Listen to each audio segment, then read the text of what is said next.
just finished my first budget presentation, just kind of introductory stuff. So anything you can add about the state budget will be much appreciated.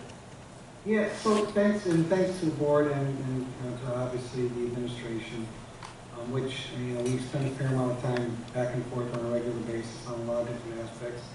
I saw some good news today. The governor, I think, trying to get some good news out there, released the Smart Schools Bond Act money, which is something we've probably been waiting for 2 or 3 years. But it seemed like it was a good chunk of change that came out, which is nice. Too bad it usually takes a long period of time to get it. But in regards to the overall budget, usually when I'm standing at that podium I'm staring at, that I'm not standing at this year, I'll say to you that, the budget that's proposed is a starting point. And we don't think it's going to get any worse. And this year I would say that the proposal that John has started to explain about is probably close to a mirage at this stage of the game. It's really hard. I do think things will get better, but it's all predicated on Washington and their stimulus, which we are patiently waiting on. The hope was that President Biden, when he got in, would move quickly. However, it seemed like Congress wanted to focus on the impeachment more than the other issues. And so only in the last week have they really started to focus on this. And unfortunately, it hasn't gotten the bipartisan support, so the reconciliation process will probably be utilized, which will delay it a little bit, but we expect by the second week of March to have a firm idea of where we stand on resources. The budget right now that's proposed out there actually doesn't really show a lot of state money being added to it. It's a mirage. It's usually the federal money that's proposed. So we have a long way to go in the process. The budget continues its time-honored tradition from the governor of trying to consolidate the expenses-based aids, which is not good in the best interest of the district, and eventually leads to cuts and reductions. It also proposes to deal with the prior year's losses and extinguish those, which is revenue that you're waiting on, usually years from now. And we've been trying to push that along in many aspects, trying to get that money sooner rather than later. It's unacceptable when districts are waiting. The education department has no problem taking money if you're overpaid pretty quickly, but they have a hard time reimbursing you when it's 3 or 4 years old. So we're trying to prevent this proposal from the governor and trying to at least get things back on track in that aspect. Otherwise, in the education field, there's some ancillary things going on. One that started yesterday got resolved very quickly today in regards to this executive order that the governor had proposed to require teachers and only teachers to provide proof, if requested, to the district of getting a COVID vaccine, which when I heard that, when I got sometime last night, I immediately called the governor's office and I said, it just can't happen. It's just, you're going to scare people from getting the vaccine. And quite frankly, it's a major invasion of privacy. And I was informed around 3 o'clock today.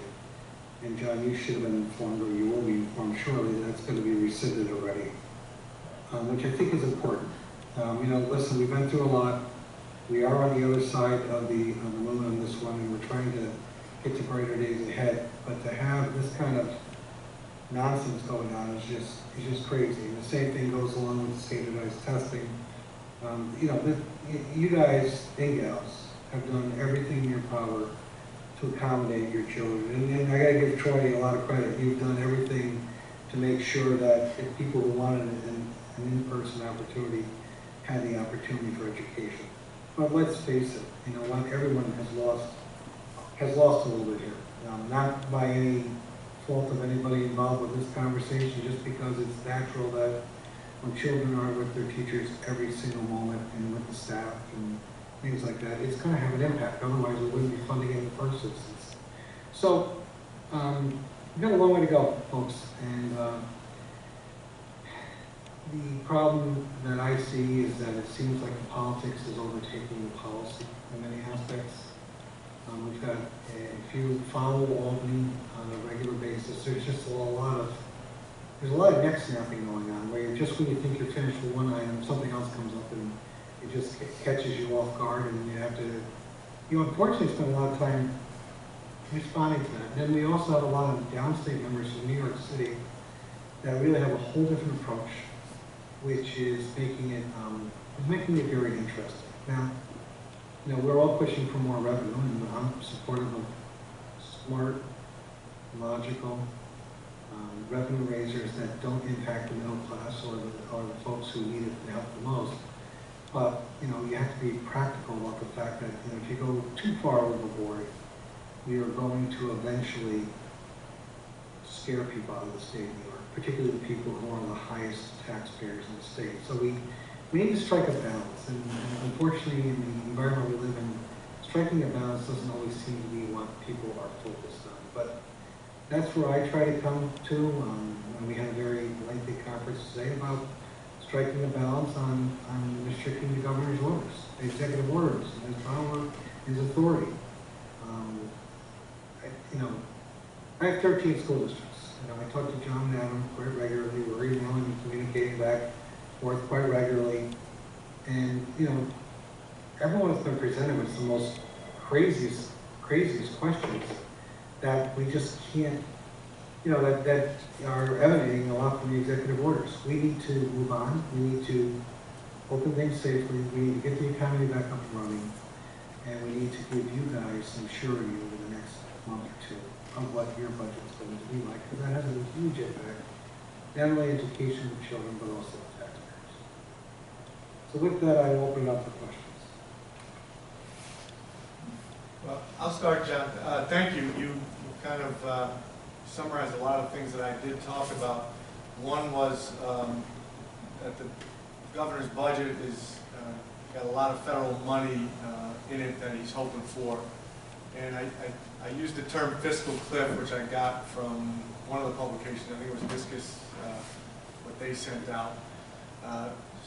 If he balances the budget this year on the federal stimulus money, and then the 2022-23 school year that we're going to be working on next spring, what happens when that money's gone? No, I know. You're absolutely right, and that's why I think we need to be thoughtful about, what other, we need to look at this budget. And I know most people say, what do you mean the state doesn't look at things with a 2 or 3 year plan? We do, but we really need to be mindful of that because, let's face it, we've avoided a major problem this year. I can't tell you how many conversations I've had, particularly with Adam, about how do we go about this budget when we just don't know what the end's going to be. And now at least we seem to be getting some surety in regards to this current budget this year. But we really don't believe, I'd like to think our economy is going to be up and running at some point. But it might be 2 or 3 years out, easily, until we get back to regular norms. And we just need to be very mindful of that. I have one more questions. And you brought it up as well, the expense-driven aids that he tries to do after the last several years. Do you see him having any, gaining any luck or any momentum with getting that done? No, I don't think so. I really don't.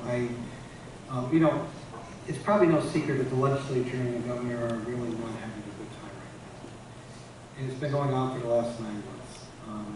So therefore, there's really, we will work together to get a budget that's going to serve all New Yorkers. But we're also not going to just stand by idly. We've been struggling with dealing with, I've never, actually, it's been a very interesting year. Everyone became an authority on everything, not because they wanted to, but because of necessity, right? You know more about social distancing, you know more about what is... Quarantine, I'm an expert in quarantine. We know more than ever before, but at the same token, people have been frustrated because there are some things that made sense and some things that didn't make sense. And we're just, we're going to be pushing through this process and getting a budget that's going to really serve the districts well. think the one thing, and Adam, I think I sent you a note on this, I can't remember. The one thing that's interesting in the budget, which I think helps Troy, at least this is what I talked to Ways and Means about.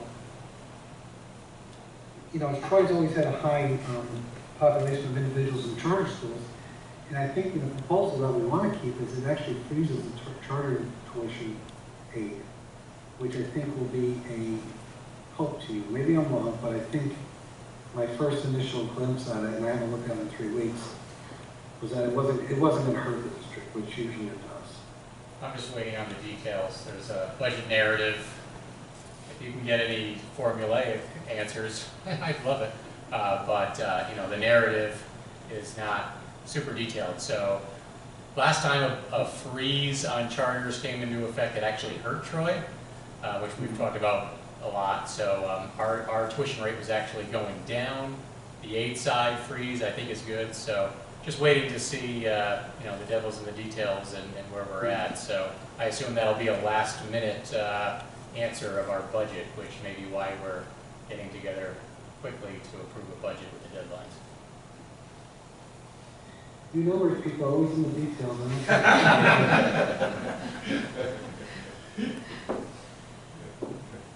But I just want to say I appreciate John, Mr. McDonald. I've said it before and I'll say it forever. I've never seen somebody respond to emails and texts, especially somebody at his level, to, you know, one of numerous districts that more than districts, just constituents that he represents. So he knows the details of like what's on our run. It's pretty unbelievable. But even just sitting here tonight, he'll answer a text.